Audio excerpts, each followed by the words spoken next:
Coming up on this week's episode of TechSNAP, the man who broke the music business, the major downsides to the container culture, and yes, they really are trying to sell you security snake oil. Plus, it's a great big batch of your questions, our answers, and much, much more on this week's episode of TechSNAP.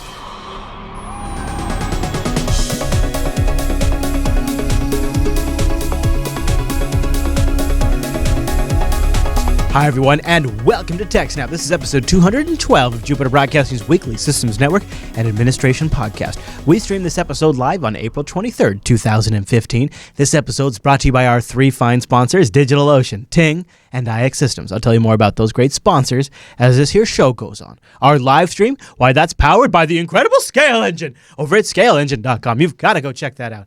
My name is Chris, and joining us every single week is our host, the admin, the tech, and the teacher in studio, Mr. Alan Jude. Hey there, Alan. Hey, Chris, everybody. Thanks for watching. I feel so weird that because you're right next to me. Yeah. Normally you're across. Yeah.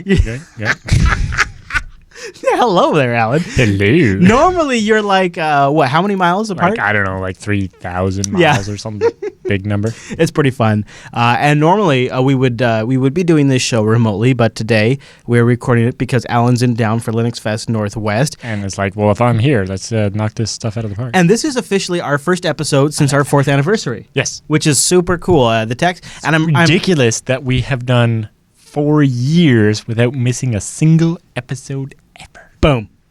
I just want to take a second here. I can't even think of mainstream television because they take season breaks. Yeah, and they have all kinds of things. Even like the nightly news takes breaks from time to time. Yep. 4 years. 4 years in a row. And not to pat our own back, but it's just something to be pretty proud of. Well, it's crazy. If you had asked me in the beginning if I could have managed to set aside most of an entire day, every day, for 4 years.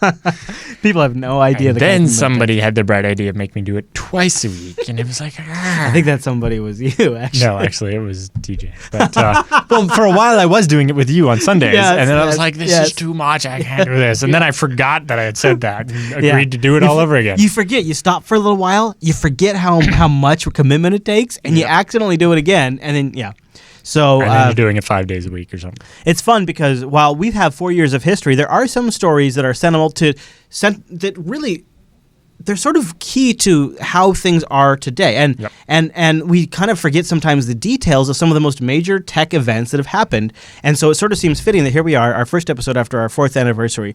We're going to look back at the man who truly broke the music business. Yeah. So this is basically going back to the time on the internet when MP3 was invented. The codec came out, and now if you wanted to upload a music CD, you could compress it and it'd be a couple megabytes instead of 700 megabytes. Do you know how I got my first MP3s?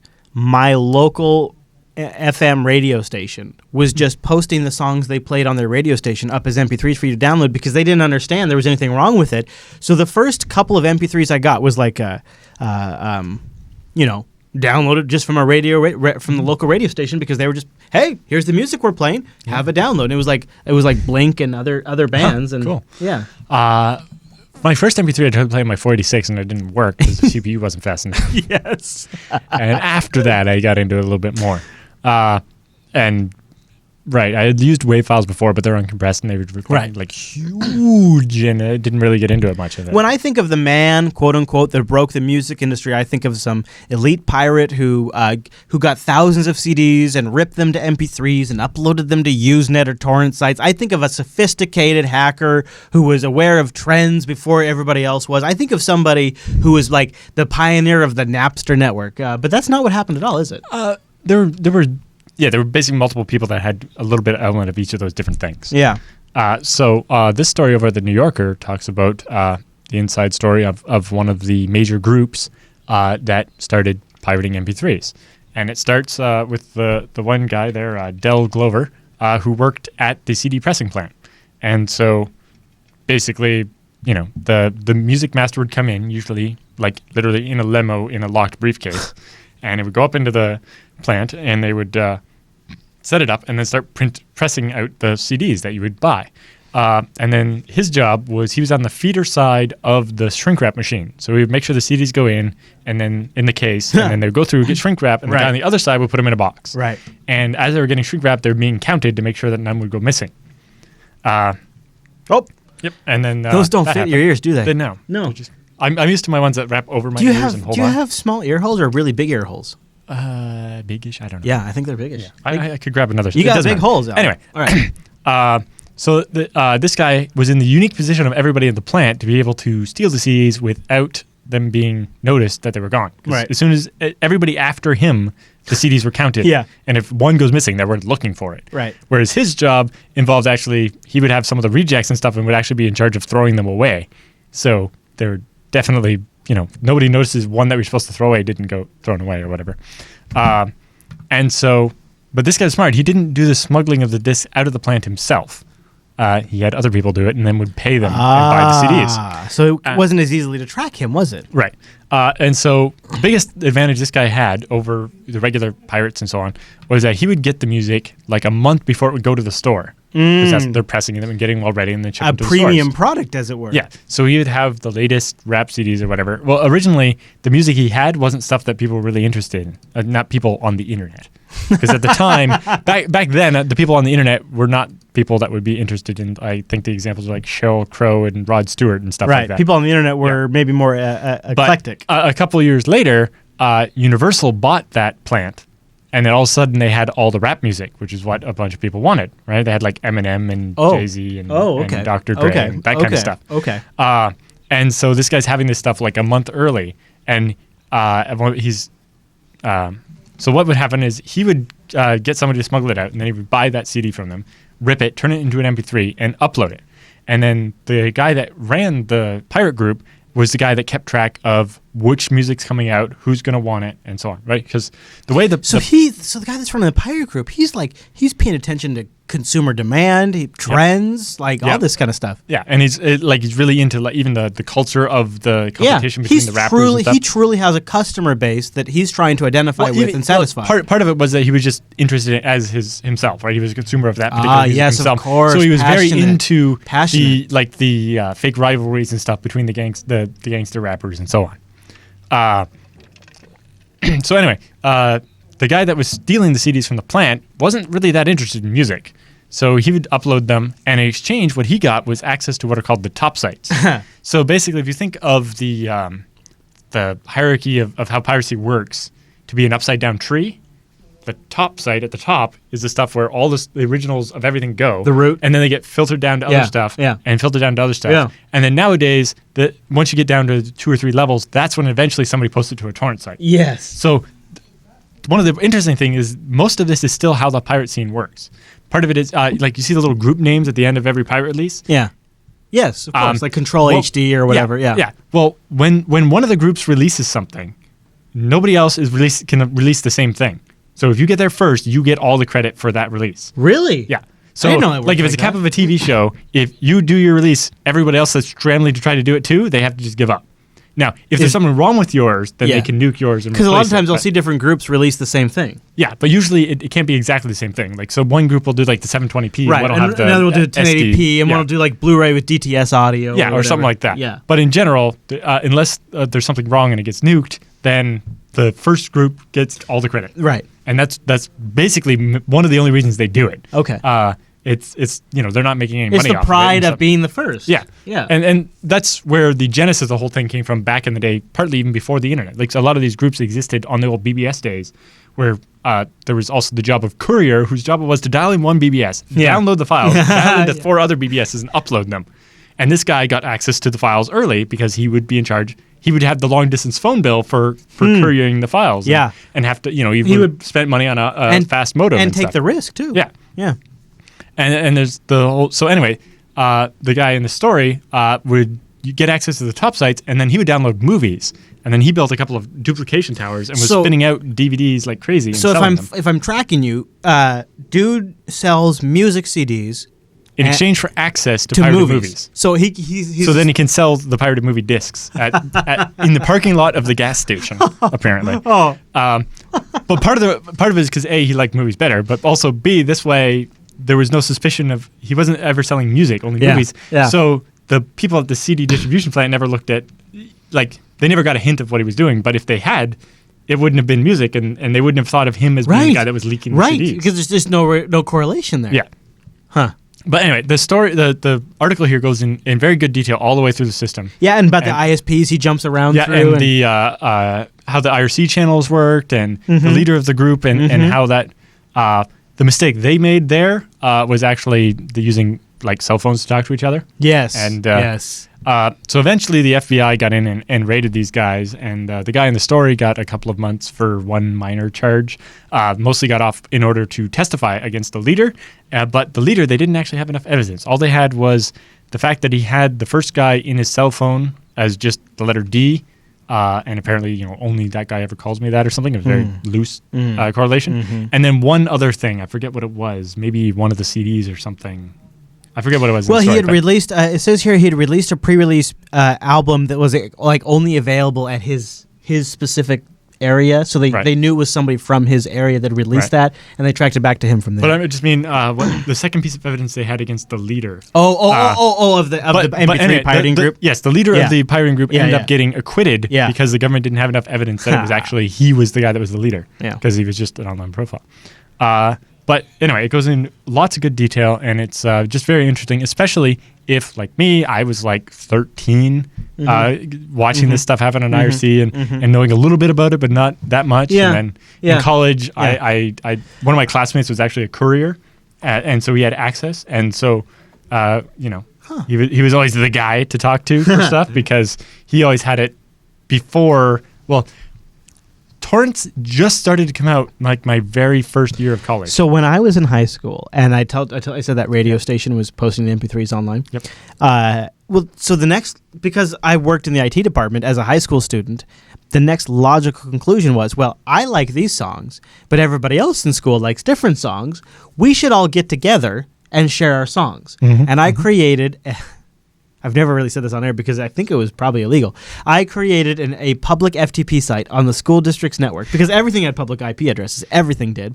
And I called it the Pimpdex. And I invited all the students of the high school to upload the MP3s that they had found, because there was no Napster at the time. Yeah, there was nothing like that. There's definitely no LimeWire. You basically, and BitTorrent you had to know about IRC, how it was, where it was, what the keys were. So what Go I into the did, secret room and ask bots that were run off hacked Windows servers. I created to send you the files. What I did is I created an FTP login, and I would go sneakernet style, and I would say, here's the FTP login, upload all the MP3s, and download any you like. And I'd had a little FTP banner that said, if you download some MP3s, please add some. And within a few weeks, I had hundreds. FTP software had ratios where if you upload a song, you can download 2 songs. And force I people did turn that on eventually, and that was the Pimpdex, and it was on school district equipment. And once I realized, like, as Napster came along, and I realized, this is pirating. That didn't even cross my mind at the time. Right. I didn't realize it was stealing at the time.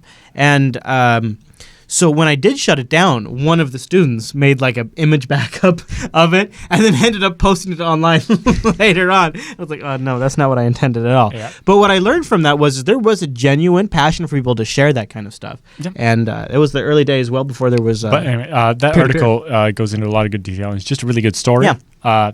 It's really good reading. It's a really long article. Also, and if you've ever been, even on the periphery of some of this stuff, it's very interesting to see it from the inside and even almost kind of the far side from the guys that get the stuff a month early. And it talks a bit about why they did it in different places. Like there's the main guy in the story was doing it to get movies to sell for $5 a disc and make money. Yeah. But there were some other people that just in it for the reputation or stuff. Right. But it also talked about people love the music. People that were like a music promoter and would get information early about like when the albums are coming out or what's being recorded and how they kind of networked all this intelligence about the music business together in order to plan how they were going to do this. And it also talks about how I think it was one of the Eminem albums. They actually the release date was supposed to be September, but they leaked it in like July, and they had to move up the release date in order, since everybody was already getting it. Or there was another time when there was the label had set up a contest or a fight between these 2 rappers, and it was totally fake though. Yeah, but if the one rapper's album sold more copies than the other, he was gonna if he lost, he was gonna retire from music. All right, and so the guy in the story managed to get both original discs from the plant, and then he's sitting there. I have the power to decide which one of these rappers wins, or he's kind of like, I wonder what would happen. And so he basically did one and then waited a couple days and then did the other. And it turned out the one that got pirated first sold more copies. Because as we've seen many times, you give people the taste and they want to go buy, especially if they want to support the artist. My old story, going back to that Pimp Dex and then Napster later on, I never bought a CD in my life until I started getting these MP3s. Yep. And then I realized, this is something I like. The music, like it's kind of works like the music store used to have, a pair of headphones and you listen to an album and see if you like it. Yes. It was the same thing. Yeah. Right?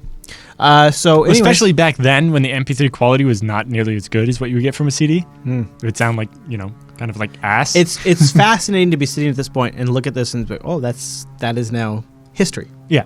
It's really, I'm glad the story of, because some of this stuff is kind of shady, I'm glad that the actual story of how it went and stuff what that you didn't really get before. Yeah, well, basically, normally, that was the kind of information I expected to just be lost forever. Yeah. But that story is really good. Well, these people are still alive, so they can still go get the information. Yeah. And, and most of them, the main, and it talks a little bit about what they did after. Like WW says in the chat room, back when Winamp was good. Yeah. And the one I had, I forget what it was called. Did it was like the Power or something. It looked like a radio deck. So it had the different decks and the equalizer and the visualizations. That was cool. And it took up a lot more screen real estate than Winamp. And I don't know why I ever used it over Winamp, but I did. And then eventually. Yeah, I remember. But I was never that big on music. So, I usually used VLC as my music player. Yep. Because I didn't need something that managed my music for me because I'm an organization nut. So my music is all organized on my file system in the folder structure. Yep. Well, Mr. Jude, any other thoughts on that story? No, that's about it. All right, well, then I'll tell you about something that's hip, something you don't need a hint for. That's IX Systems, our first sponsor, ixsystems.com/TechSNAP. That's where I'd like you to land to support the show and keep us on the air and let IX Systems know you appreciate their support. And we haven't seen them yet because we're pre-recording, but as the actual, real-life time of this episode airing is, we've probably just got done saying hi to all the folks over at IX Systems. Or really not all the folks, but some of the folks. And it's a little behind-the-scenes thing. Because we go to so many of the same events, weeks, maybe even months before the events, we start emailing back and forth and be like, hey, I'm going to see you there. I'm looking forward to back and forth. I'm looking forward to seeing you. All this stuff, looking forward to seeing the crew, and we're bringing this, we're bringing that. And so we've been chatting back and forth about Linux Fest the whole time. So now in real life, I've already seen everybody there. But leading up to it, I'm super excited about all of the chance, really just to reconnect with everybody. And Alan, does it now, when you go to these fests, and IX Systems has a booth there, it feels like reconnecting with old friends, doesn't it? Oh, yeah. It's just like I hang up with these people all the time. What's so cool about that is, if you would have traveled back in time 14, 15, 16, 17 years ago to aspiring Chris Fisher, still in high school, wanting to become an IT person, and said, at a certain point, not only will you have found the hardware vendor that you will purchase all of your IT systems, all of your small business equipment for, not only for your own small business, which would blow my mind, but also for all of your clients, which would blow my mind. And then, on top of that, you're going to actually become friends with some of them and actually look forward to seeing them in person. Yeah. I just don't even know how I would have comprehended that. Even just 5 years ago. Yeah. Go back to Alan that's never been to a conference. And be we're going to go all over the place just to talk to the same people over again. It's they must be really good people. Yeah, they are really good Indeed. people. Yeah, go over to ixsystems.com/TechSNAP. Check out the 11 key traits you must absolutely demand from your provider. It's a free white paper you can download. This is something really handy to grease the wheels. It explains why you don't want to buy from Dell or HP or somebody else. Yeah, I mean, seriously, and we've been there. We have done that. And basically, one of the 11 answers is fewer zeros in the price tag. Well, yeah. Actually, I think that's actually number 12. I don't think that's actually in the guide. The guide just talks about stuff you have to ask. Questions, if you asked Dell or HP, you would notice they don't have a good answer to it. And IX does. Yeah, there you go. All right, so go over to ixsystems.com/TechSNAP. Check them out when you're ready to buy your next rig. Something that's important, something mission critical, something that you're willing to bet your farm, something that you'd be willing to bet your job on. I wouldn't buy from anyone else. Anyone but IX Systems. ixsystems.com/TechSNAP. Thanks, guys. Look forward to seeing you this weekend. Yes. All right, Mr. Jude. Was glad to see you last weekend. Well, we were glad. Time travel. I mean, if Doc Brown couldn't get it quite right, it's not that much. So let's go over to our next story this week. Internet security marketing. Buyer beware, coming from CircleID.com. That's not the right story. What is this? Where did I get this? This must be a link. No, it's the story after the next story. Oh, okay. All right. Well, then ahead of me. I jumped the ahead. sad state of sysadmins. Yes. Bright orange. The sad state of sysadmins In the age of containers, also known as Alan Jude's chance to hate on Docker. Yes. How dare I skip this? How dare I skip this? Yes. So system administration is in a sad state. Oh. It's kind of a mess. Oh, yeah. Specifically, the article is not complaining about old school sysadmins that, for example, know how to keep systems running and manage updates and upgrade paths and the kind of stuff Chris and I talk about on the show like every day. But this rant is about containers, like pre-built VMs and the incredible mess they cause because of the missing concept notions of trust and upgrades, specifically upgrades. Is the problem really that it sort of makes like deploying an application as easy as typing a Docker command? All of a sudden, you've got a mail server. All of a sudden, now that in itself isn't really the problem. Okay. The problem is that the Docker thing expects that you will never upgrade it, and then hey, there's a patch for the mail server. How does that work as in that Docker container is expected to be static. Yeah. And that's kind of horrible. Same with a pre-built VM. It's like, or specifically, if you don't have the ability to set it up, do you really have the ability to upgrade it properly? All right. You know? It seems like that, but like I can see the advantage of Docker as far as cloning environments and building stuff, kind of like the Vagrant type thing. I want to have the same environment as the developer when I'm working on it. But don't for long-term operational use of things, when you're building a service that is going to be exposed to the internet, that really needs to be a curated environment that a person understands. But doesn't that seem like that's going to depend? I'm drawing on sort of my weakness here on how this would work. But if I subscribe to a Docker container, is it going to be based on who maintains that container, on how the updates? I don't think the container has any ability to be upgraded. Yeah. Right? It's a file system image. Yeah, I think you're right. Yeah. That is a problem. So they bring up a great example. So there's Hadoop, which is a big, complicated Apache application. Nobody seems to know how to build Hadoop from scratch anymore. So they're looking for the easy button. Well, no, it's just because they've switched to doing Docker and pre-built VMs and stuff, there's literally nobody left that actually knows how to make it work from scratch. Great. It's an incredible mess of dependencies, version requirements, and build tools. That's the other thing. You end up with, I need between this version and this version. They can't be further ahead, so if you have a more up-to-date system, you can't install this. Or if you don't have exactly these versions of these things, it won't work. Right. That's horrible. But also, none of these fancy tools still build using a traditional make command. Every tool has to have its own incompatible, non-portable method of the day to build, right? And you see this especially with like Python and Ruby and stuff. It's like there's pip and there's but especially bad is the ones where there's 4 or 5 different competing ones rather than one. There's like Go install or whatever. That's fine, but when there's like 4 or 5 different competing frameworks, or even as like a PHP application, it's like you have to go download this framework in order to install it. Mm-hmm. There was one for Java. I can't remember the name of it off the top of my head, but it's what the Puppet Master Puppet database server thing uses. And it's just a mess of dependency. It's just like, I don't want to do all this. I just want to install this one application. Why do I have to install 20 dependencies just for the build system that will then download the pre-built versions of this Java crap? Right. And it's like, what the hell? Yeah. And since nobody's still able to compile things from scratch, everybody's just downloading a pre-built binary from some random website without any authentication or signature, right? So it could be infected, it could be NSA compromised, it could be lots of things. Yes. The Hadoop wiki page of Debian is a typical example. Essentially, people have given up in about 2010 being able to actually build Hadoop from source for Debian, and instead and offer nice packages. So instead, you have to do the official Apache way, which is to build Apache Big Top, you apparently first install Puppet 3 and let it download magic data from the internet. Then it tries to run sudo puppet to enable the NSA backdoors. For example, it will download and install an outdated precompiled Java JDK because it considers you too stupid to install Java. Right. And then it hopes then it downloads Gradle to build and doesn't throw a 200-line useless backtrace error.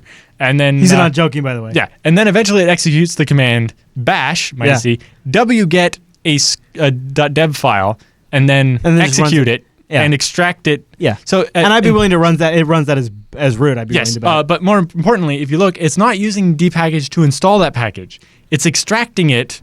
Oh no! Without registering the installation. Oh no! It's just extracting it as if it was a tar file.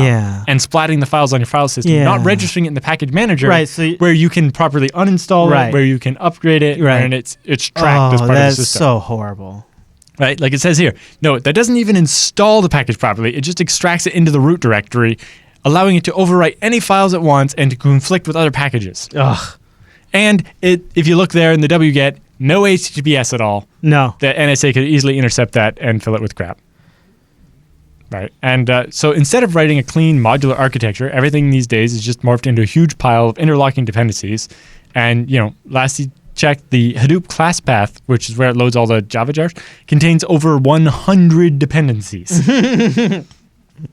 And that's without even using the HBase, Giraffe, Flume, Crunch, Pig, Hive, Mahout, Solar, Spark, Elasticsearch plugin. Gosh. So what we've seen now is instead of people having stuff, they have a stack. Yeah. Which is a bunch of dependencies built up on top of each other. I have no idea what this is. It's all a bunch of magic. We have no idea what it is, but there's Maven, Ivy, SBT. Sure. And a bunch of other go-to tools having your system basically download unsigned binaries from the internet and run them. And, it's also goes on to talk about, the other big one we see is websites whose instructions are use curl on this URL and then pipe it into sudo bash. It's like, that's the worst thing you could ever do. Number 2, kernel developer Greg KH, Linus is number 2, was just on Google Plus this weekend, calling for for how-to websites to stop with the curl commands with the sudo prefix and right there for people to copy. Stop it. Stop. Well, also, we've covered on the show before the ones where they just print regular instructions and you just drag across and copy and paste.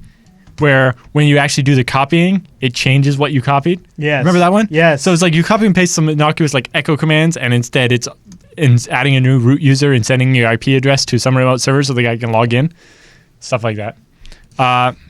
So he says, and with containers, the mess gets even worse because, have you ever tried to security update a container? It doesn't work. That's why jails are better. But anyway. Oh, Well, even EasyJail has its problems with updating. So installing security updates works. It's the major upgrades from FreeBSD 9.2 to 9.3 that's still a bit mucky, but we're working on it. But if you do it the regular way, it's not a problem. It's EasyJail tries to cut some corners, which were important back in the day when storage was a problem, but it's less so now. So I'm not sure what the root. Anyway.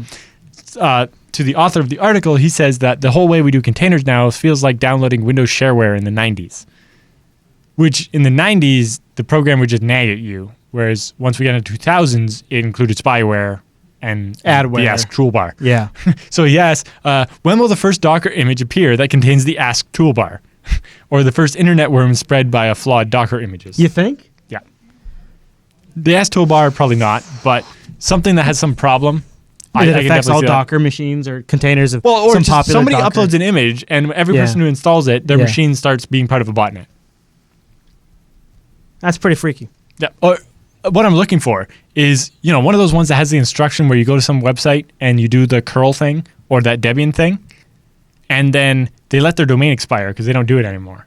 And I register that domain and put a new file up at that URL. And booyah, you're now running whatever I want as root or extracting whatever files I want. I can replace your SSH daemon with mine that, lets my public key get in as root without logging anything. Like we saw the NSA did. And then there's a little update to his article he's posted. He says, it's been pointed out that, the curl pipe sudo bash thing has existed long before Docker. So you can't blame it all on Docker. Very true. Docker's just making it worse. They didn't invent any of this badness.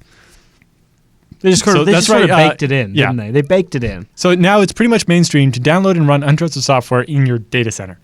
It's bad, really bad. And before admins would try hard to prevent security holes, now they call themselves DevOps and happily introduce them into the network all by themselves. Wow. That is a strong statement. Yeah, and at the end, what leaves me thinking is now I'm a lot less excited about the idea of trying to build something Docker-like for jails. Because mostly the same ideas. I don't feel like, so Rocket comes along. There's other things that have come along that are a little more intelligent about, first of all, here's an idea, signing. Let's introduce some signing. Let's introduce a pretty sane update mechanism. Let's introduce a way to update on a more reoccurring basis. I feel like people are trying to tackle I think that's the way you definitely do it on FreeBSD is the Docker, the jail that you build that has your mail server or whatever, would point at a special package repo that exists somewhere that could be updated on a regular basis. Yeah. So it you'd be able to just run package upgrade, and it would download the latest version of postfix and patch yours. Yeah. And it could just have a bunch of stuff like that. Yeah. And I think it's entirely doable. It's that much more work that somebody has to think about. Right. Yeah. But mostly, yes. You still have to be a real sysadmin, and we need to stop just trying to let Docker do it all for us. And there is a difference between using something for development and using something in production too. So Vagrant kind of came up with this idea of, hey, I'm the developer. I built I'm working on this project in this programming language, like specifically a web app.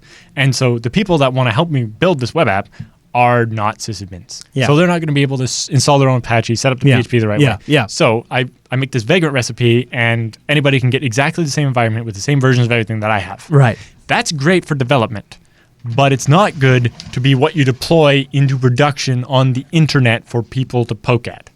It's not the same thing. So while the idea of Vagrant is good, using something like that in the form of Docker for publicly accessible services just seems like it's missing half the point. And it does make you think if FreeBSD or other places want to introduce something like the whole Docker checkout system or something like that, they've got to think about the ramifications of what they're asking the biggest one is administrators to do. What's supposed to happen with the Docker image a year after you've deployed it? Yeah. Well, or screw a year. Or 6 what's months. supposed to happen with the Docker image 3 when months. Heartbleed 2.0 comes out? 3 months. Yeah. 3 months even. Yeah. I mean, it is a serious problem. And Heartbleed 2.0. Yeah. All right, Alan, well, let me tell you about something that might make all this a little bit easier. That's our sponsor, DigitalOcean. Head over to DigitalOcean right now. Remember our awesome promo code SNAPOcean to get a $10 credit. Now, if you're not familiar with DigitalOcean, I have some knowledge that's going to change your world. DigitalOcean is a simple cloud hosting provider dedicated to offering the most intuitive and easy way for you to spin up your own cloud server. You're going to have root access to this mother. You're going to be able to access that thing on the cloud through a console using HTML5 only technologies. I mean, no Java. I mean, no Flash. And you're going to get console access from post all the way up to that login. And users can get started in less than 55 seconds. Think about it. Can your virtualization system get you started in less than 55 seconds? This is a system up in the cloud. $5 a month is the price, too. Yeah. 512 megabytes of RAM, 20 gigabyte SSD, 1 CPU, and a terabyte. A terabyte. And they have lots of steps bigger than that if you need it. Yes, that's true. That's the starting point. Yeah. That's the smallest thing. And for $5, that's a lot of stuff. Yeah, I know. That's what's nuts. And the pricing plans are like, it's really sensible. So it's just very incremental. It makes a lot of sense. But the other thing, I don't even mention it all that often, is they have freaking hourly pricing, which is super cool for testing. Yeah, or also we looked at for package building. If you want to compile all of the FreeBSD ports tree, that takes like a day. Well, if you pay 7 cents an hour for 24 hours, that's a lot less than keeping the machine on. Yeah, you just spin up the infrastructure as you need it. Yeah, well, no big deal, though. And you have an API, so you can schedule it. Exactly. You can literally have a computer at the corner that says, oh, once a week, spin up Jenkins instance I built, check all my code, make sure it all compiles fine. And if it does, then destroy the instance and close down and don't pay any money. Yeah, DigitalOcean has a really great API. In fact, they just revved it. And it lets you take advantage of stuff like that, of destroying droplets on demand or spinning them up as you need them. Or creating snapshots. Yes. And this is where it comes in. Hey, so you have your DigitalOcean instance, and it's got your mail server on it, and you need to upgrade it. Yeah. So you know what you do? Yeah. You take a snapshot. Yeah. Then you do the upgrade. Yes. On a clone of the snapshot. Right. And if it works, then you move all the load over to the clone and keep it and throw away the old one. Yep. And if it doesn't, you throw away the new one and start over again. Yeah. And look at that. Your mail server was up the whole time. And it's really easy. If you don't want to use the API, they have a very intuitive control panel. Yes, the control panel lets you do all this. Sexy. Yeah, it's really great. And so you can either do it there or you can do it with the API. We've got people in the audience who've just written into their package managers, so they run a pre-script before they do an update. It automatically takes a DigitalOcean snapshot, and then they have a post-script after a successful update that cleans things up. It's pretty cool, and there's a lot of ways you could leverage it too. They've got FreeBSD instances, lots of Linux instances, tons of tutorials. Just use the promo code. Installs for lots of applications. Use the promo code SNAPOcean. You get a $10 credit. You can try it out for 2 months. Try out a FreeBSD machine. Yes. Why not? Please do. DigitalOcean.com. Check them out. Thanks, DigitalOcean. All right, Alan. So Circle ID has our next story this week. Yes. Buyer beware. Internet security marketing. Oh, boy, no kidding, huh? So this is about, as security breaches increasingly make big headlines, thousands of internet security companies are chasing tens of billions of dollars in potential revenue. But the authors of the article, specifically one of them is Paul Vixie. Paul Vixie, a very famous guy and the CEO of Farsight Security. It says, we are alarmed at the kind of subversive untruths that vendors, spin doctors, are using to draw well-intentioned customers into their doors. Look at them calling it out. Yeah, a lot of companies are, trying to say, oh, we have this whole cybersecurity solution. You just buy our thing and you'll be totally safe. It's like, no. Or worse, the one they point out is things like the attack maps. And they're like, yes, so these sales marketing guys come in and show our CEO this attack map. Mine crashed. Mine totally crashed. I had an attack map, but but that's the secret sauce for the end of the. Oh, okay. All right, I won't show it then. Try to get it working then. All right, I'll reload it while you go. Yes. So anyway, so with the attack map, right? So the marketing guy goes in and gets the CEO or some person that's in charge of the budget, and shows them the attack map. Oh, you'll be able to tell everything that's going on, and then like we talked about last week. Well, really, that's telling you what's happening in real time. I got it working out. Yeah, I heard this. I hear it. This is the best attack map ever. Yeah. So yeah, you can pull that up now, I guess. Okay. All right. Yeah. Okay. So here's a mock of an attack map, just showing random lines being fired all over the place. And really, what does this tell you that's happening? The U.S. is nuking Australia? What? Yeah, apparently 4chan is doing something. It's probably fine, though. It says in the log down here. Oh, yes, the log is making fun of it. Yeah. 4chan against HKG. NSA tells us we can't tell you if it worked. Yeah. If you take out the map part of the URL, they have an explanation of what the site is. All right, okay. And I'll bring it up here. It's threat butt. Yeah, but if you scroll down a little bit more, they have the explanation that talks about the public cloud. Our global platform hosted in China is able to detect all local attacks, APTs, and even advanced persistent threats. Advanced APTs, which advanced persistent threats. ThreatBot is currently in private beta, but our real-time map and API are partially released. So we can detect threats coming from countries you heard of once in a report were bad. We guarantee our attributions are accurate as we paid for some expensive MaxMind GeoIP database so we can pinpoint the initial source. This is Viking-grade threat intelligence for any enterprise. Viking-grade. Yeah. But under some of this, yes, here it is. By leveraging our patented CloudStrike technology, we're able to harness the raw power of private, hybrid, public, and cumulus cloud systems to bring threat intelligence to any enterprise. Threat butt. And they have a video too. I don't know what's in this video. I'm a little concerned about what's in that video. The whole world is under threat, it says. That's all it is. It's just music. And then they just have, okay, I don't think there's anything we have to worry about in this video, Alan. Yeah. All right, that's great. So anyway, they're going on about how some of this stuff is basically, trying to trick people into spending money. And you think? Or basically it's about telling people you have a solution to a problem when you don't actually have a whole solution. I like that it's in private beta. That makes me want it more. Threat butt. So anyway, what they're saying is, what would do more good for most organizations than an increased internet security spending was a tough love school out in the mountains where the leadership teams of those companies would learn what actual threats feel like and what kind of teamwork and planning it takes to actually build a secure environment. Mm-hmm. So literally take them out into the woods and stick mountain lions on them and make them learn how to work together and understand what threats and security actually mean. Yeah. And I think that actually probably makes a lot of sense. But, specifically, security does not come from locks or weapons or cameras. Rather, it comes from your attitude, your awareness, and your positioning. And that's all really true. Yeah, that is, isn't it? And it sounds like one of those things you say, and then how do you translate that to like a corporate culture? Right. But they have some examples. So in the cloud, everything is crystal clear. Look here. We instantly see where attacks are coming from, except for that we don't. Most of the time, there's absolutely no clue where the attack is actually originating from. Yeah. And also, every one of those lines on the map is not an actual attack, where somebody's database got compromised and all the user data got leaked. Half the time, it's a port scan. Yeah.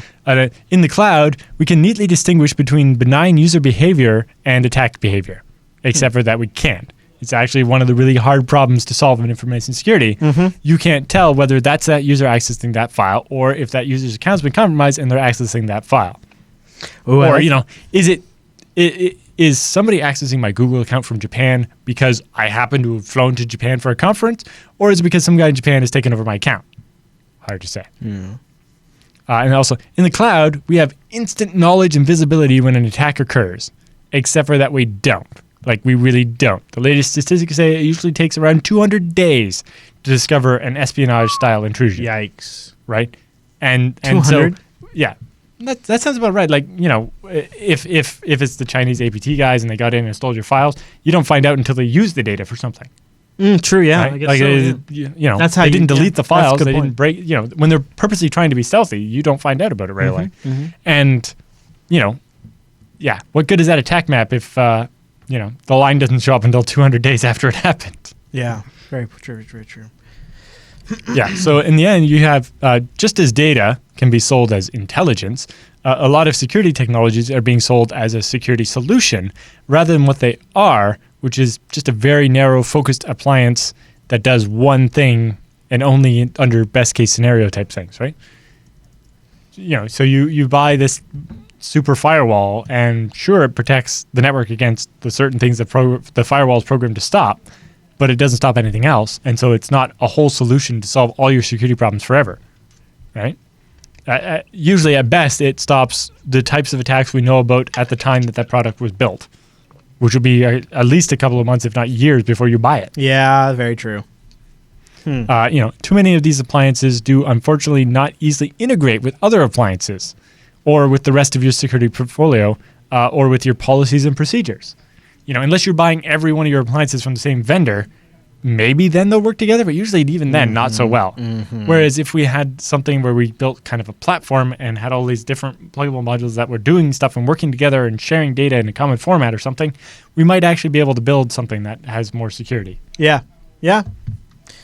But right now there's no impetus for security appliance vendors to make their stuff fit together. Yeah, there's no incentive at all. In fact, there's incentive. It's like, you want to buy all your stuff from us so it won't work together. Yeah, there's incentive not to. The buyers of magical security boxes, they don't really understand, based on the promises of permanent security, are probably not really applying vendor patches, right? So if you're the type of person that buys a box and thinks that you're perfectly secure because you have that box, you're probably the same type of person that's not applying the patches to that box, and that box is now doing nothing other than being a new attack surface. Yeah. Or your entire infrastructure is made up of other magical boxes that no one quite understands exactly how they work. And that's not. And then when you start asking, they just start throwing out buzz terms. Boom, boom, boom. Yeah. So what we really need is a platform that allows us to all this different information, put it in, and come up with scores for stuff to kind of separate the. Again, I go back to Facebook's thing. Yeah. Well, Facebook's thing is about sharing signatures. Exchange. Yeah. That if they open that up so that I could get in, then sure. Yeah. Right. Yeah.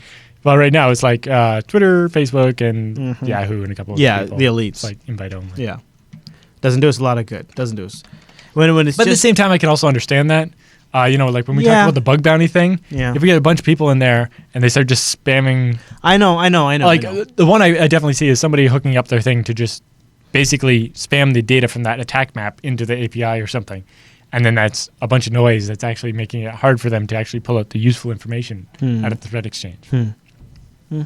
Anyway, it says, the weaknesses exploited by bad guys may appear to be on the perimeter of a victim's network or in the components of a victim's infrastructure. But in fact, the weaknesses we mostly see are in the culture of the organization and in the psychology of the staff, and especially that of the leadership.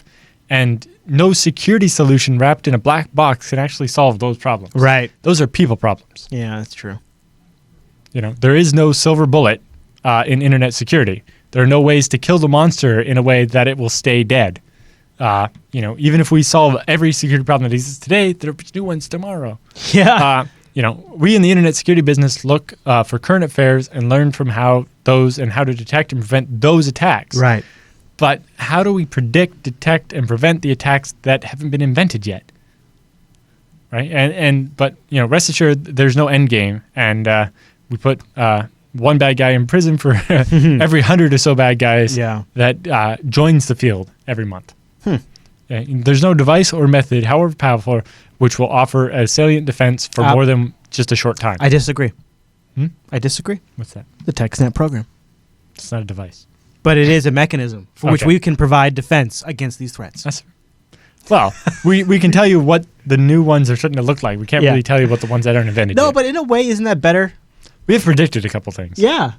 Like you can kind of see the trends in the way they're going, and you defend against that. Not a specific instance, but the general technology and idea and philosophy behind the attack. Yeah. Anyway, the bad guys endlessly adapt, and we have to do the same thing. And importantly, the bad guys understand how our systems work. Yeah. And the sad truth is that a lot of times They know better. the good guys don't actually know how their system works. Right. Because they have to go through a vendor to find out, and the bad guys can do the research. Because they learned enough to go make some money on their own. Exactly. And then now is where I was going to point out the threat but fake attack map, but we Yeah. That was a great map. But it was really good and it fit. I like the pew pew. I like the pew and pew. yes, when the pew pew started playing, we had to explain that. So if you want to see that threat map or the whole article, we'll have links in the show notes. Everything else just talked about. The funny little attribution messages on that threat but are pretty funny. Yeah, they really are.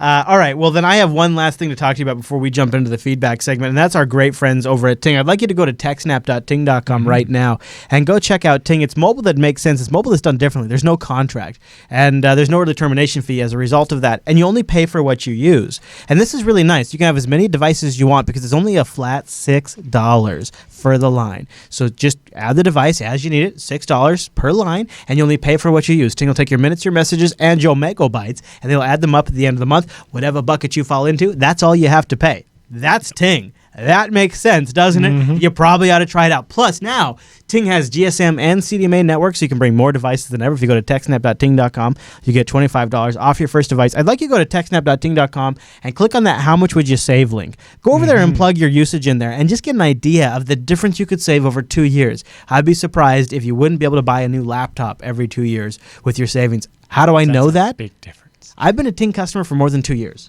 Yep. I've saved over $2,200 by switching to Ting. And one of the things we've talked about on Ting is how are they doing their fiber internet, because as TechSNAP members, we care a lot about that. And they've actually posted a video. We know how awesome Ting is and how awesome the company behind it is, and the support and the people. The wireless, Two Cows is a great company. The wireless industry, nobody's doing it like Ting. If they could bring it to the internet, we'd love it. And they have an update on Ting fiber internet.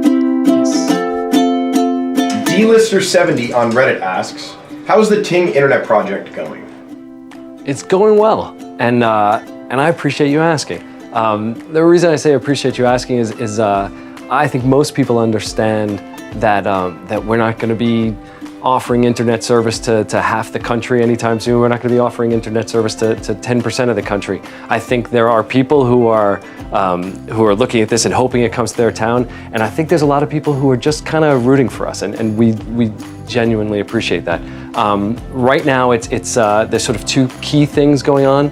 One is we're building the product, the Ting internet product, and basically what that means is an interface to provision that service, get yourself signed up, manage that service, choose what features you want if that's relevant at all. Basically something that parallels what we've done in mobile. And then secondly, we're building out the fiber networks. And so that's only going on right now in two markets, Westminster, Maryland, and in Charlottesville, Virginia. And so there we're into the entire process of digging into the ground, climbing up on poles, and getting fiber throughout those neighborhoods and then all the way to those homes and businesses. In Westminster, Maryland, the town is building the network. In Charlottesville, Virginia, we acquired a company called Blue Ridge Internet Works, BRI, and they have already begun that process of building fiber out.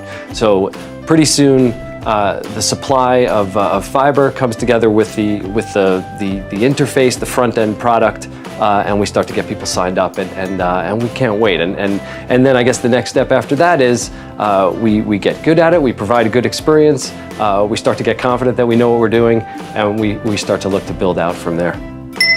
Oh, I want Ting fiber internet so bad. Yep. But you know what you can't have today is Ting's cellular service. Go to techsnap.ting.com. They'll take $25 off your first device. If you have a Ting-compatible device, there's a lot more of them today as well. Then they give you a $25 service credit. If you're like me, that might pay for your first month of the Ting service. Yep. They got a lot of great devices. They're unlocked. You own them. Everything from like $70 all the way up to the Nexus 6 high-end stuff. Techsnap.ting.com. If nothing else, go get a GSM device. Put it in a tablet. They have the SIM. Just get the SIM, $9. Just put it in a tablet. Yep. It's super sweet. Techsnap.ting.com if you want to support the TechSNAP program. Now, Alan, normally right now I would plug like a BSD Now episode, but since we're pre-recording, we don't have a BSD Now episode available. Although there probably actually will be one and probably pretty soon there'll be some interviews that you guys got from Linux Fest Northwest in BSD Now. So go check out the BSD Now program. It's another show Alan does on the Jupiter Broadcasting Network. And it's him and Chris Moore, who is the co-creator of PC, or is he the sole creator? Sole creator of PCBSD, which is probably a distribution of FreeBSD you've heard of. Do you guys call it distributions? Yep. Well, PCBSD is, yes. Copycats. FreeBSD isn't a distribution. It's the operating system. Copycats. And then PCBSD, because you guys would probably call it a spin. Oh. But you're right. We don't have distributions. We probably would call it a spin. Yeah. You're right. So sometimes we call it because it is FreeBSD underneath. Yeah, it is unmodified FreeBSD. Yeah. With its own package repo that's compiled slightly differently. Yeah. And with all the complicated setup stuff done but for you. between you who uses BSD for your livelihood, you're running it right now on your laptop. PCBSD is running the show and right now. Chris Moore, who works on PCBSD. I mean, I don't know if there could be two better people to do a BSD podcast. So BSD Now available on the Jupiter. They could Podcast replace Network. me with Ken, Chris's brother, who wrote the Lumina desktop. I don't know, actually. Don't cut yourself too short. I don't think that's necessarily true. I think Ken could fill in. Yes. But I don't know if he could replace you. So go check out the BSD Now program for all of that and more over at JupiterBroadcasting.com. But with the feedback all done, that means it's time for the... Wait, no, the feedback's not on. With the news all done. Yes. Now it's time for the feedback. Now it's time for the TechSNAP feedback.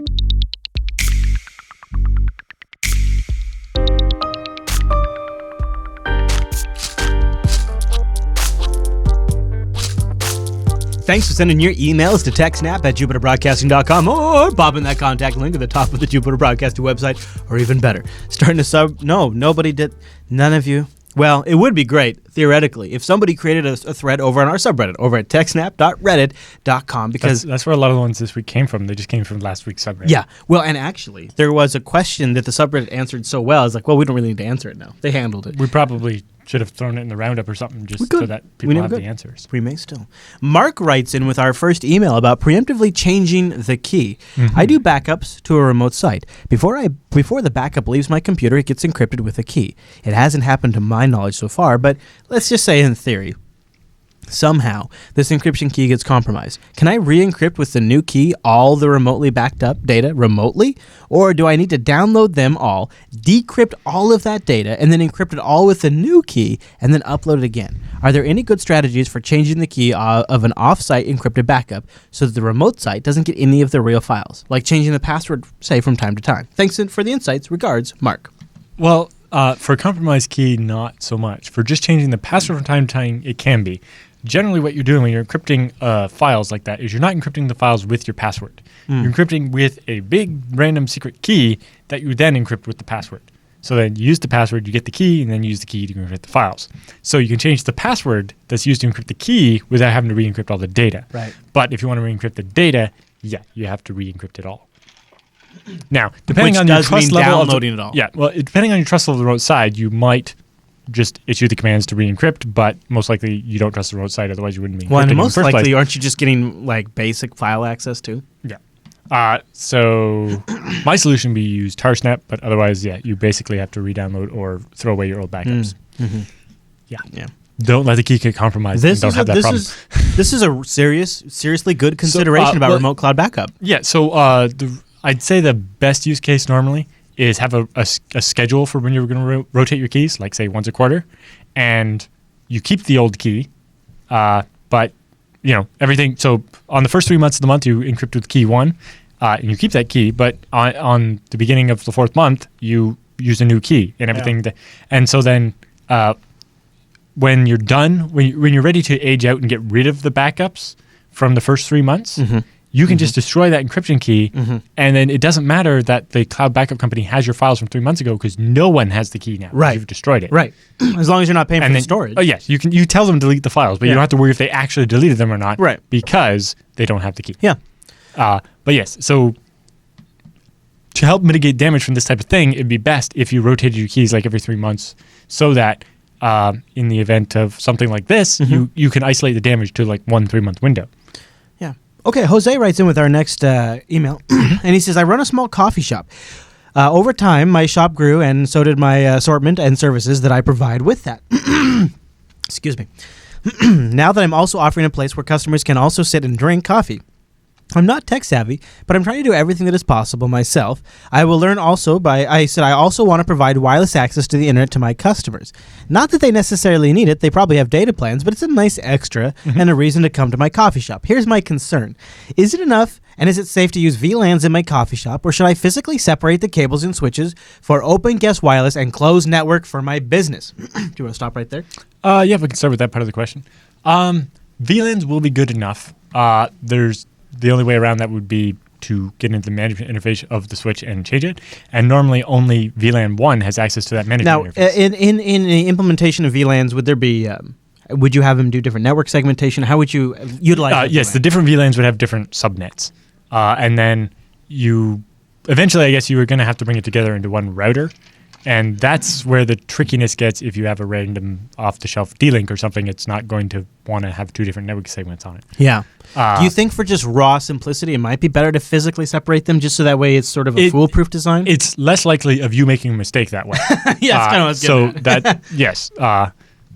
Basically, the at some point, they're going to have to come together unless you're going to pay for two separate internet connections, though. All right, well, here's this big question. PFSense and then the two VLANs. Could PFSense do this, Alan? He says, is it possible to set up a router in a way so that every guest device would get a separate VLAN so that it cannot see other guests in this wireless, and if after a guest leaves the coffee shop, this VLAN gets assigned to another new guest, so that in a way, all my guests are safe from being hacked from each other on the same wireless? Or would it be simpler just to use like a 10.xxx IP range for every guest and get its own IP address, maybe with a different subnet? Anything that is simple to set up, automated, not expensive would be appreciated, or if you have any other better solutions. You might be able to trick something with the DHCP server to give each client a subnet that it's in where no other clients are in that subnet. So each client would get like a /30 that would just have a virtual interface of the router and itself. But the thing is that a savvy person could jump in somebody else's subnet or something. And because it's wireless, the traffic's all going around in the air. Yeah, there's that yeah, too. and there's broadcast and stuff. It's like a hub. Yeah. But you could do something kind of like that. The other one, to actually get to the VLAN level, though, you would need an access point that does virtual APs, and you would have to have each customer connect to a different AP. And that I think DDWRT might offer that. And basically with that one, what you're getting is like the hotel in Japan had, where they didn't do that, but what they did is when you wanted Wi-Fi, you went up to the front desk and they printed off a little receipt that had a username and password. You would have basically an AP and password, and then only people that use that one ticket would be in the same network. But finding a Wi-Fi router that'll do that is complicated. And basically your best bet probably is just PFSense and a switch that does VLANs and be able to separate your business network with possibly your credit card processing machine separate from the guest Wi-Fi. The business network that has the credit card processing on, that's like a 10 dot something network, and the guest wireless is like a 192 network. Is that? Or you could have two different 10 networks as long as they're not in the same subnet. Yeah. All right. Okay, very good. Chris writes in with a free NAS and ZFS question, which our last two questions will be ZFS questions to round us out. He says, hello there, Chris and Alan. Here is my ZFS question. Here's a picture of my volume layout on my free NAS box, and I'll pull this up for you, Alan. I don't know if you really want to, do you have it there on your machine? Okay. I do. You can look at it while I'll read the question. He says, am I correct in assuming that this layout is fine, or should I remake any volumes and move this data from one to another? Is there anything detrimental to leaving volumes like this? Currently, I only snapshot my personal volume. All right, so and do you want to kind of tackle that? I hate just the layout. The term volumes for this stuff because in ZFS a volume is a completely different thing. But if FreeNAS calls it volumes or what? Yeah, because that's what FreeNAS called them before ZFS. Right. Yes, I see that. Yeah, because that's what they were called in regular storage devices. Yeah. So the ZFS ones we call Z-Vault. Anyway, I'm still a little foggy on what his question actually is. All right. Well, so he's just curious about. Sorry, does he have two different pools? Is that what he's asking about? Well, what he's asking is, he says, am I correct in assuming that this layout is fine, or should I remake any of the volumes and move the data to another? Is there anything detrimental to leaving volumes like this? He just kind of wants a sanity check. He only snapshots his personal as many data volume. sets as you want, or as many as you want to have different policies about snapshots and so on. So what he has there looks fairly reasonable. For mine. My TV shows folder is broken down into genres just so that they're in smaller chunks. And you have that separated out at the ZFS level? Yeah. Okay. With the data sets. Mostly because where that came in was when I had my 4-disk ZFS setup and I wanted to move to a 6-disk ZFS setup. Yeah. I had to split everything in my pool into 2 separate groups so I could. Basically, what I did is I sent 2 terabytes of data to one 3 terabyte drive and the other 2 terabytes of data to another 3 terabyte drive, and hold those temporarily while I rebuilt the array as a 6-disk. And so by breaking them into groups, it made them easier to back them up separately. Or I'll have different policies about, when I snapshot it or which ones get replicated to remote backup and things like that. So, yeah, check out my ZFS book and you'll see what we talk about. More data sets is better. What you have there looks fairly reasonable. So here's the second question. This machine has an AMD quad core. I think it's around 2.4 gigahertz and 20 gigs of RAM. With right now about 9.9 terabytes of available storage. From what I've read, I should not turn on deduplication even of my personal volume, only having about 350 gigs of data in that, because I do not have enough RAM. That seems to be every recommendation I keep running into. What is your personal experience? Will this box handle dedupe? And am I correct?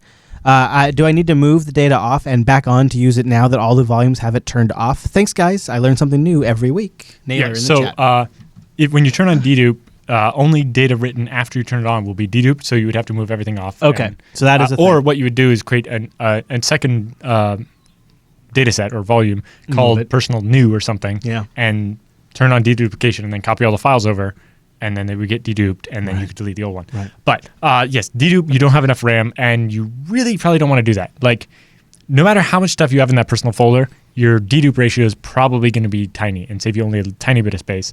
And if you look at that image, you can see compression is already saving you a lot in most of those cases.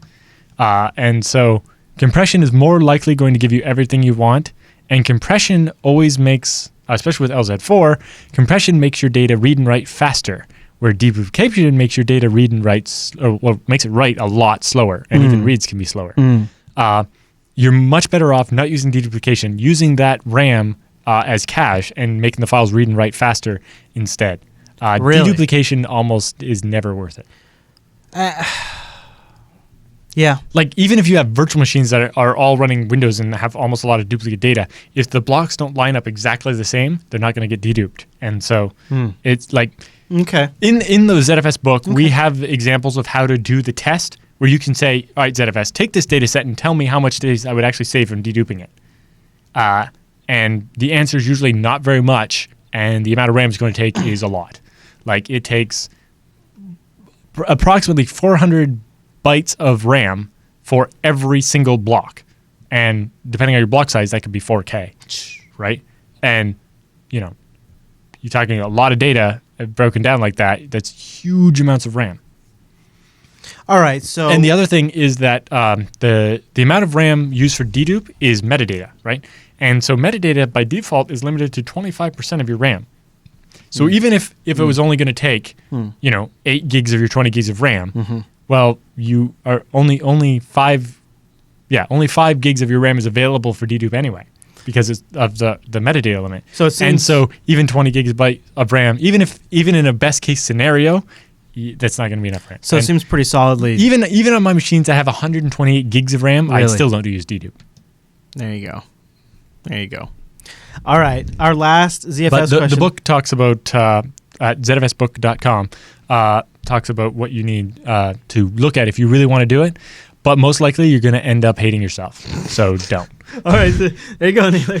Don't hate yourself, bro. All right, Brian writes in with our last ZFS question for the day. It's a huge, long email. But here's his question. He's setting up a machine, storage for a Dell NAS, and and you have this one pulled up because this is a long one. He says, we have another machine with 73 gigabyte, 15,000 RPM SAS drive, 30 gigabytes of RAM, and 6 gigabyte NICs, 2 onboard and 2 NICs that are PCI cards themselves. So to summarize, this guy has an old Dell NAS that has about 3 terabytes of space and lots of NICs, but and he wants to do a little because it's a NAS, I don't think he actually has control of the operating system on it. Okay. I'm not entirely sure. Okay. But he says the geeks in my coworker are wondering if we could integrate that in a large cache box for NAS by using ZFS. We'd mount the iSCSI NAS storage as a three-way multipath and use the other 3 NICs as iSCSI targets. So perhaps so basically what he's saying is, we have this NAS, but it doesn't have very much RAM, and we have this other machine that has a lot of RAM but no disks. Right. Would it make sense to use iSCSI to pull the disks from the NAS into this machine with a lot of RAM? Or would the delay caused by the iSCSI make it worse. Right, and he says he's got about 32 gigabytes of RAM. He says that might be maybe too small, but we could stripe the hard drives into 140 gigabyte L2 ARC. Yeah. Now the L2 ARC, like he mentions in here, when you use L2 ARC, some RAM gets used up. Because basically you have to put a marker in RAM saying this block is over in the L2 ARC. And so at some point the trade-off is if you're actually going to fill 140 gigs of your L2 ARC with files, and all the pointers are now going to take up so much of your RAM that you have no RAM left for L1 ARC. And the L1 ARC is a lot faster than the L2 ARC. And so it's the trade-off worth it. Then he mentions about the doing one of those, the write cache, the ZIL. Your ZIL, I would say, never needs to be more than 16 gigabytes. Is really the ZIL is limited to how much data you could possibly generate in 5 or 10 seconds. And so, 140 gig ZIL would just be a giant waste. And so I don't really know the answer. It really depends on your workload. Like he mentions, you can try it out. So, you might want to try it out with doing the iSCSI and using 32 gigs of RAM and possibly using the... I don't know about using a pair of 73 gig, 10,000 RPM drives instead of SSDs for L2 ARC. I don't know if they're going to be much faster. They're 15,000, but still. Oh, even 15,000. It's still not the same thing as an SSD. Although if they're that much faster than what the NAS is going to give you, that might work. Sounds like fun to try, but if you want to set this up permanently without spending a lot of time on it, I would just go directly. Honestly, what I would say to do is pull the hard drives out of that Dell piece of crap and put them in the thing with 32 gigs of RAM. But your chassis probably doesn't have room for them, and that's why he's doing all this other stuff. Yeah, I know, but that does seem like I don't know how we could attach it, maybe externally or something. But that does seem. Yeah, but externally, I wouldn't want to do either. So I understand. Yeah. Most likely, you could just run it off the NAS. Especially the ideal solution, honestly, is if you could pull the RAM out of that one machine and stick it in the NAS. But it'd be interesting to see that iSCSI thing. That might actually work. Yeah. Hard to say. Yeah. Let us know. Definitely for writes, there's going to be a slightly longer delay, but especially for asynchronous stuff, ZFS batches it up and then writes it out once every 5 seconds. It'll be okay over iSCSI. It should be fine. All right, Al. Now, our last feedback this week isn't actually an email. It is a physical mail item that we got here. It is a gift from Mr. Production Staff, Mr. Q5sys and the production staff, and I am told, I have no idea other than I'm told 2 things. It's something we don't have in the studio, and it's something that perhaps if I was a sysadmin in Texas, I would be kicked out of Texas if I didn't have this, potentially. And you appreciate the bow? Yes, the bow is actually made out of an Ethernet cable with the Velcro strap thingies. So he's even got the Velcro strap for the cable organizer. Okay, so I'll go ahead and I'm going to pull this off. I have no idea what's in here. Although, you think it's candy? Nope. You don't? I'm hoping candy because I could use some candy right now. Think about that. We'd have a very hyper roundup. That'd be good. You've already been drinking, so. It's Diet Coke, Alan. How much bourbon was in the Diet Coke? I'm sorry, what? And that is a rumor, sir. That is a false rumor. I watched you pour it in. Canadians, ladies and gentlemen, Canadians, you can't trust them. All right, maybe it's a PS4 game. You think it's a? No. Okay. All right. Well. The Texas comment made me think multi-tool, but. Okay. All right. Yeah. All right. And it is, ladies and gentlemen. Ooh. The 34-piece precision screwdriver, the Pittsburgh Pro. And now the green might be cut out here, Alan, but you hold it up there. There you go. Oh yeah, nice, perfect. Ooh, that is very fancy. Yeah, it's funny. I know they've probably needed that 100 times. No wonder they've wanted me to open it. They've wanted me to open this on every show this week, and I've been waiting for this episode. They've been trying to tear apart a machine outside and having a lot of trouble with it. And look at this little thing for doing screwdriver around a corner. Wow. That seems like that might have helped earlier. Now I understand why they've been asking me to unbox that every episode. And I said, no, I want to wait for TechSNAP. To prevent serious injury and property damage, be sure to wear ANSI-approved safety goggles and heavy-duty work gloves during use. Producer Q5sys was like, do not use this as a hammer. He's like, they wrote studio on there. That's cute. Producer Q5sys was like, don't you want to open this on Tech Talk? And I'm like, why would I open a gift on an audio show? And then the next day he's like, don't you want to open that on Tech Talk? And I'm like, why would I want to open that on an audio show? And then on Linux Unplugged, he's like, don't you want to open that gift? I'm like, dude, Linux Unplugged is an audio show. I should wait for a video show text. And then I realized it's because they probably needed this all week long. And they didn't want to say anything. At some point, I kind of expect them to display off the table. They'd unwrap it, use it, and wrap it again. Right, I know, right? Because they've been extremely desperate. You think so, but there you go. Well, thank you, got a guys. magnifying glass. We do need this in the studio, which is kind of ridiculous. Don't let Angela steal this. It says studio on it. It's very clearly labeled. I know. I think that's why he labeled it. Yep. Because she tries to take the non-studio stuff. And this is mine, she says. Anyways, that's a story for a faux show. Yeah. All right, well, we'd love to get your feedback. Please go over to jupiterbroadcasting.com, click that contact link, or check out our subreddit over at techsnap.reddit.com and submit it over there. Or email us directly, techsnap@jupiterbroadcasting.com. But Alan, with the feedback all done, that means it's time for the TechSNAP Roundup.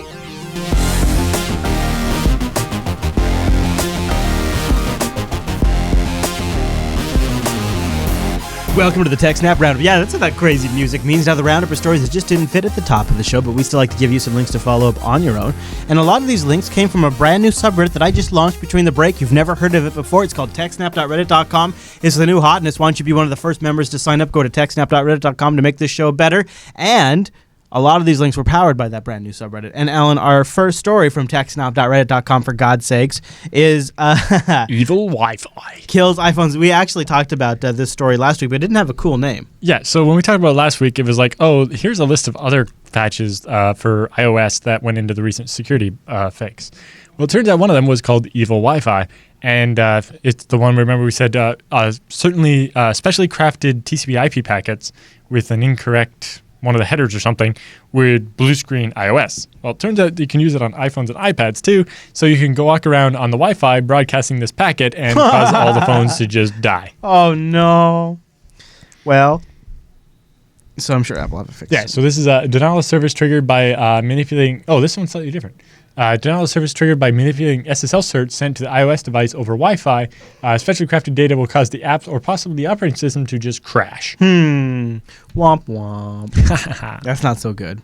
Not so good at all. All right, next story in the roundup, moving right along. NetNanny. Yes, so NetNanny is one of those software you buy to block your kids from going to things they're not supposed to. Parents are worried about. Yeah, I remember when NetNanny started in like the 90s. Oh, yeah. Basically, they were found to use the same man-in-the-middle fake root CA technique that we saw from Superfish and the like. Yeah, this stuff I bet is going to keep rolling out. And when you hear about NetNanny doing it, you're like, yeah, I could have predicted that. That's exactly how they would do that. I didn't see this next story coming, although I guess that's the way things are going this day. But Netflix will be switching its streaming over to HTTPS. Yes. If you want more details on this, on BSD Now, we have the actual academic paper, the PDF, that describes how they did it. But basically, on FreeBSD, which is what Netflix uses to stream all the videos, there's a system call called sendFile, so normally when you talk to a web server, what the web server would do is you would ask for a file, it would go to the file, read the file into its memory, and then say, all right, write this data out to the socket, and the kernel would send it over the network. Right. Then they came up with this sendFile system where basically when you asked for the file from the web server, okay, hey kernel, take that file and send it to this socket, and the web server would get out of the way and let the kernel do all the work. However, you couldn't do that anymore when you wanted to do encryption, because the encryption would happen in the web server. So the web server would have to read the file, encrypt it, and then send the encrypted data to the socket. Yes. And so that couldn't ever be as fast. Yeah, CPU overhead huge. Yeah. Well, and it was just the amount of context switching between the different tasks and so on. All of it's very slow. Yeah. So John Mark Gurney and some people from Netflix worked together and built a system where you can actually do the TLS bulk encryption in the kernel. So you can literally say, hey, Nginx makes the call, says, hey, send this file, but encrypt it. Did you see this presentation? Yeah. Well, I didn't see this presentation, but I've read the paper. And hopefully there'll be video of it from AsiaBSDCon on YouTube soon. And if not, I think the talk will also be given at BSDCon, and hopefully that'll be live streamed. And the paper you're referencing is also linked in this Ars Technica article. Yes.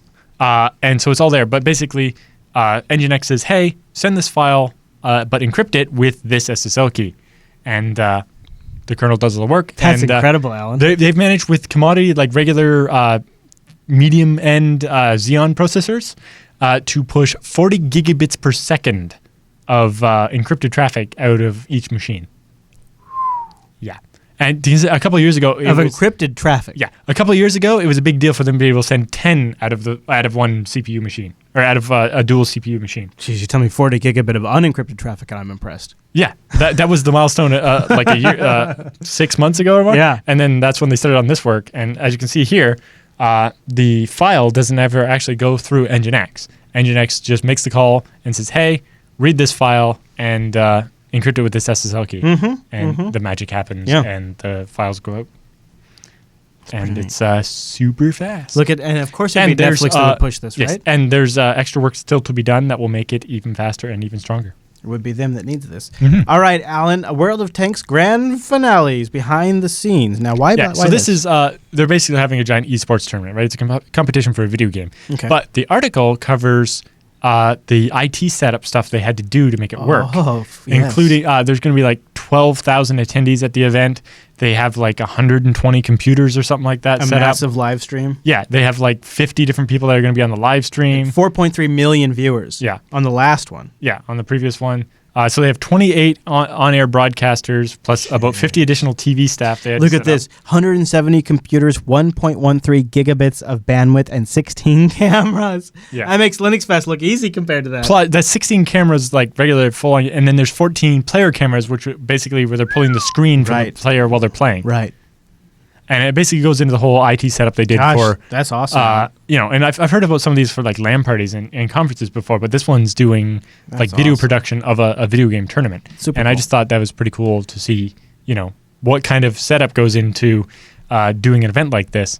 And, that's kind of easy compared to what we're going to have to try to do for Linux Fest, right? And that one, we have lots of time and we're going to bring all this gear in and set it up, and then the people are going to come in and stand where we want them to. Mm-hmm. Whereas at Linux Fest, it's like we're going to go and we're going to try to bootstrap out of nothing a whole Yeah. video production Yeah. thing From nothing to out into of something. the trunk of a car.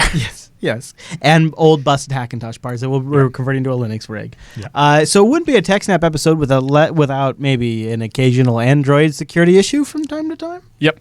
So this one is from nes.fr, which is a security place. If you scroll down far enough on the article, they have English because some of the stuff at the top is in French. But it's a new Android exploit called touch jacking, which allows them to like silently install malware on your phone. And stuff. All right, so we're watching a video right now, and they have an old Android Nexus device here. They go in Google Chrome up to a website, and I noticed they have a Windows rig here.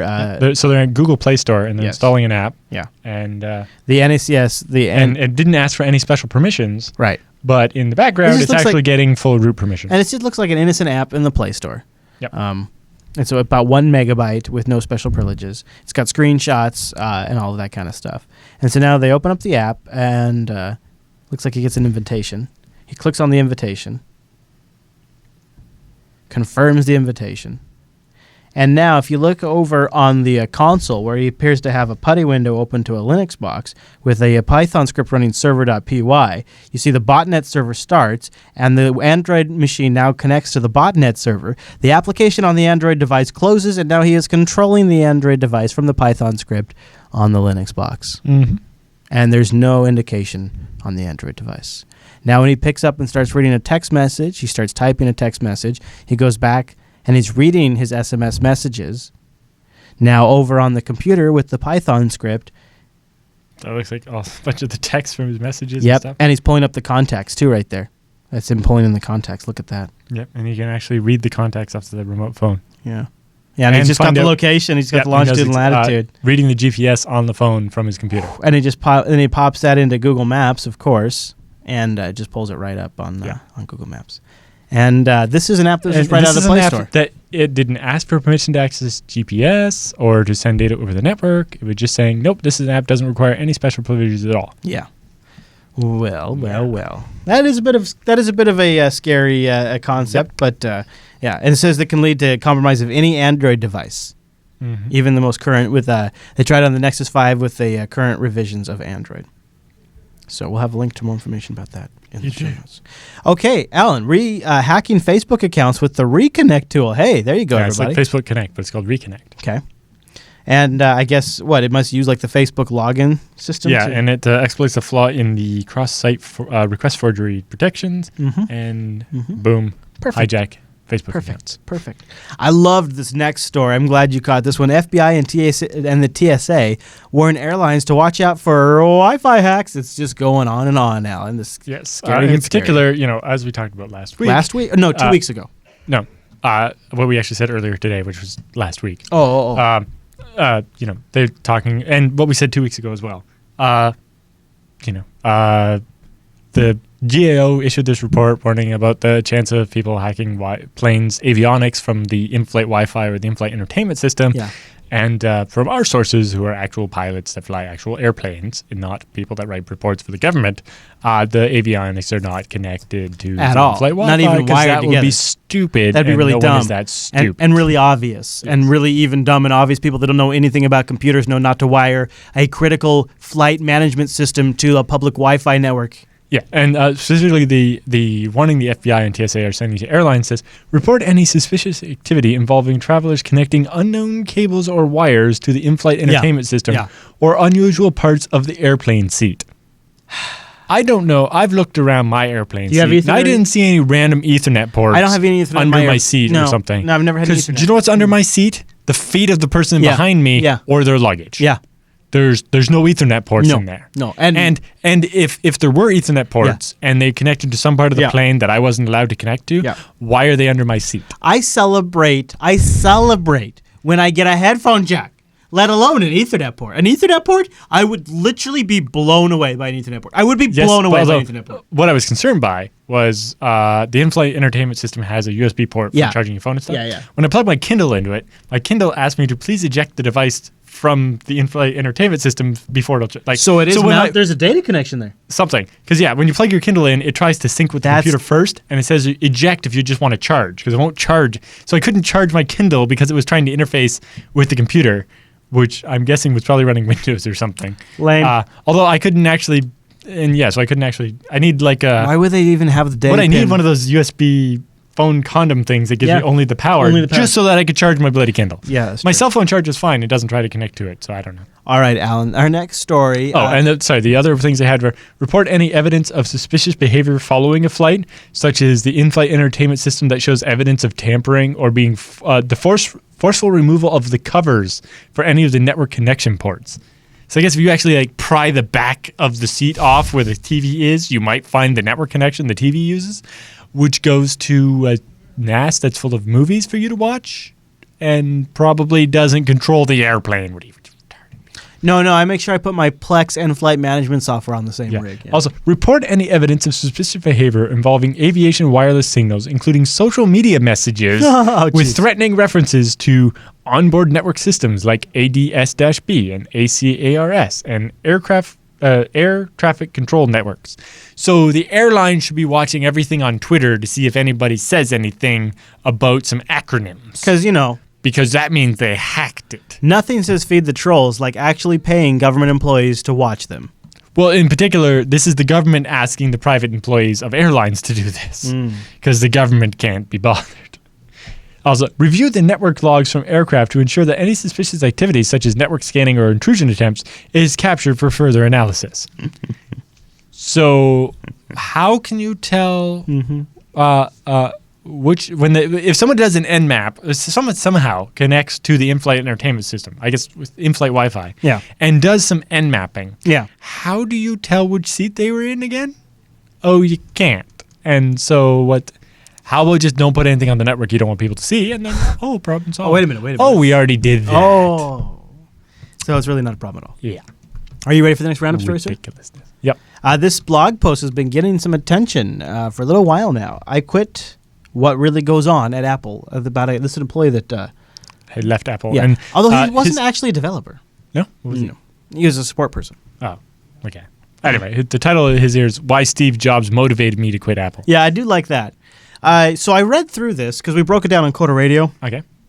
I wanted to get more out of it than what I took away. What I essentially took away is this guy worked out of the Australian call center, and they did a merger between two different call centers, and he had a culture conflict, and he got all pissy and he left, and he quotes Steve Jobs for the reason.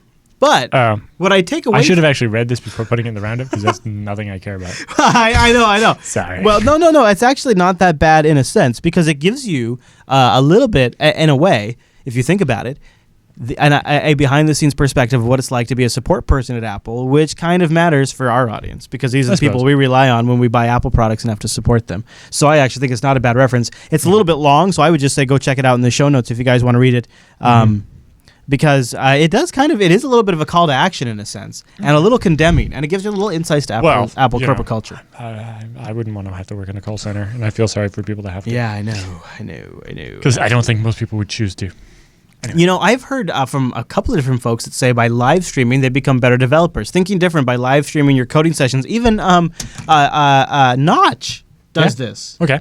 Well, so specifically, the basic concept behind it is if you're live streaming your code while you're writing it, specifically, it's not just letting people see you typing. That's not the point. The point is if you're stopping to explain what you're doing to the live stream while you're doing it, you stop to actually think about it a little more than you would, right? And just by explaining it out loud, like oftentimes, this is the best part about like a dev summit or a hackathon, is if you're working with someone on some code and you stop and you explain what the problem is to them, even just the act of you explaining what the problem was might give you the idea.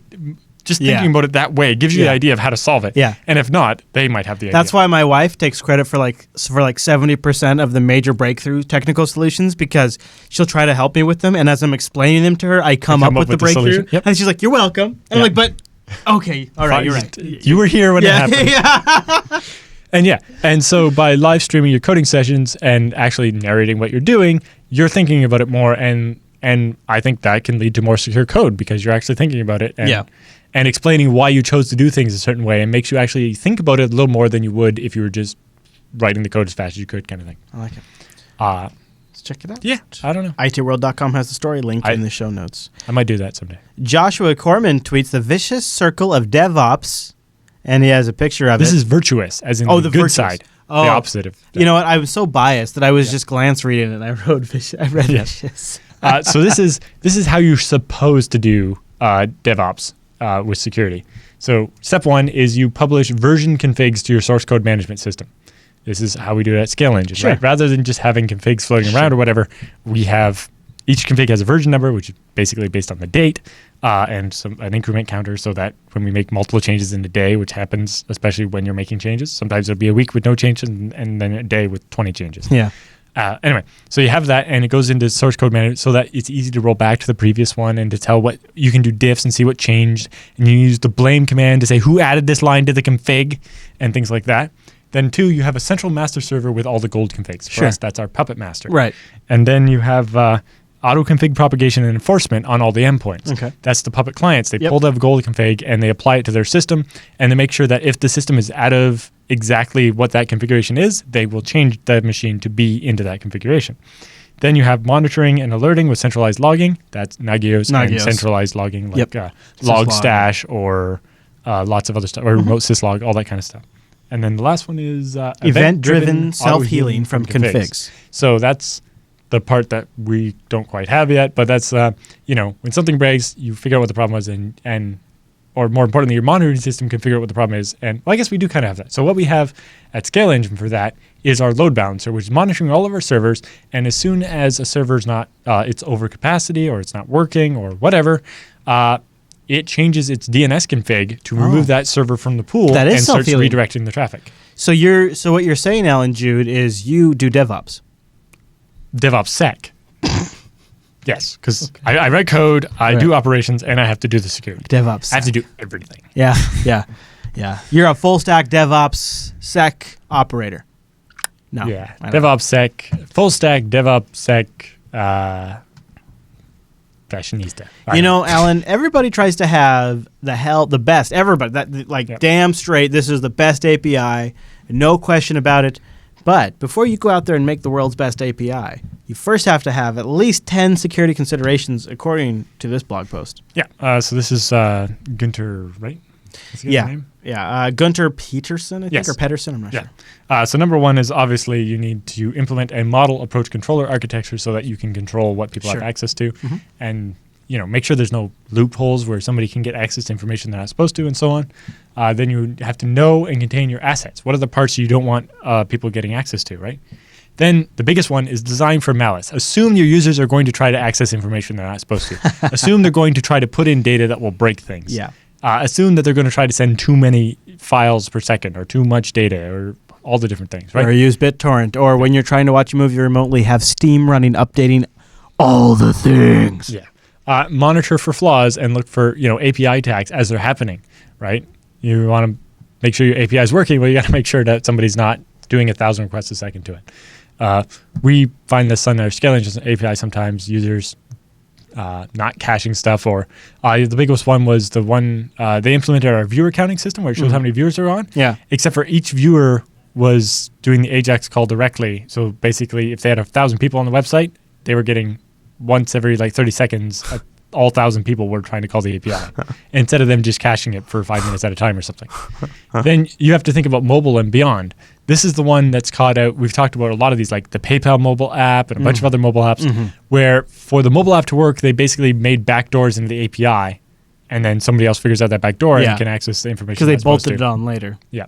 Yeah. So you have to think about how you're going to do mobile ahead of time, right? Also, think of sessions, not just the API, right? Especially when you have like a RESTful API or something where there's going to be some kind of persistence, you have to think how that's going to work. Yeah. Yeah, especially if they have multiple APIs devices. are usually built on a midstream session, right? But how are you going to do this in a mobile app versus something else? Yeah. And how are you going to have API gateways and how is it going to talk to the back end and so on? And simplify the user experience. You don't want to ask people if they trust this certificate and a bunch of silly things like that. And you also need to simplify the developer experience. The whole point of an API is somebody's going to write some code that uses this API. You need to make that easy. Otherwise, they're going to do it wrong. Stripe has the best developer-focused API I've ever seen. Yeah. Then you have to appoint an API curator. That's the other thing Stripe does, is they version their API by date. And so when you sign up, you get whatever the latest API is, and they guarantee that API is going to stay there. Scale Engine's still using the 2013 API, mostly because we just never tested the newer one. But every time they have a newer one, they don't bump us to it. They leave us on a one that's working, and then we just go in and update to the newer one when we want the newer features. And then it's our job to make sure that everything's going to work. But having an API curator so that you can make sure that everything's happening how it's supposed to happen. And then finally, be bi-directional, right? Have notifications, WebSockets, and stuff like that. So especially, when I was starting to work on the API for some other stuff, it's like, all right, you're asking for an operation that's going to take 5 minutes to do. I don't want to hold this socket open for 5 minutes. How about you ask the request, and as part of the request, you give me a URL. And when this is done, I'll call the URL and say, hey, we're done.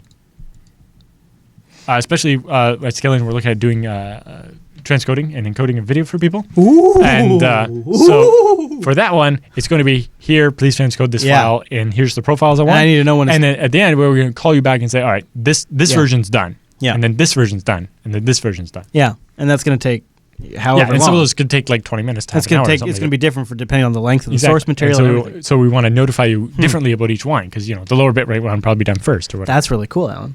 Yeah. And the WebM will be done very, very last. Yeah. Very, very, very, very last. Yeah. By a long distance, by 4 times as long. So that is the roundup. If you'd like to submit stories for the roundup, please go over to techsnap.reddit.com. Submit them there. Your votes, your comments, all of that stuff is super appreciated. And that does bring us to the end of this week's broadcast. Join us next week. We'll be live over at jblive.tv. Go over there. We start live at 1 p.m. Pacific, which is... 4 p.m. Eastern, 2100 UTC. Boom. And jblive.info for the audio-only version, like a boss. If you're on the go or maybe you're at work and they don't want you using video, I don't judge. That's why I make 128 kilobit and like a 64, it's actually technically like 63 kilobit version of the stream available for you. I do that for you because you're my boo. Also, don't forget we have RSS feeds available of this show, so that way you can get the show every single week when we come out. Torrent feeds if you like to help to defer the bandwidth costs. And if you want to help other people find the TechSNAP program, that way they get all the goodness, we could really use a review in iTunes. I know. But not a lot of you use iTunes, so if you have iTunes installed in your computer or have access to a computer with iTunes, we'd appreciate the review. That way other people can find our show. Mr. Jude, is there anything else we need to cover before we get out of here? No, I think that's about it. All right, well, that'll wrap us up for this week's episode of the TechSNAP program. Thank you so much for tuning this week's episode of TechSNAP, and we'll see you right back here next week.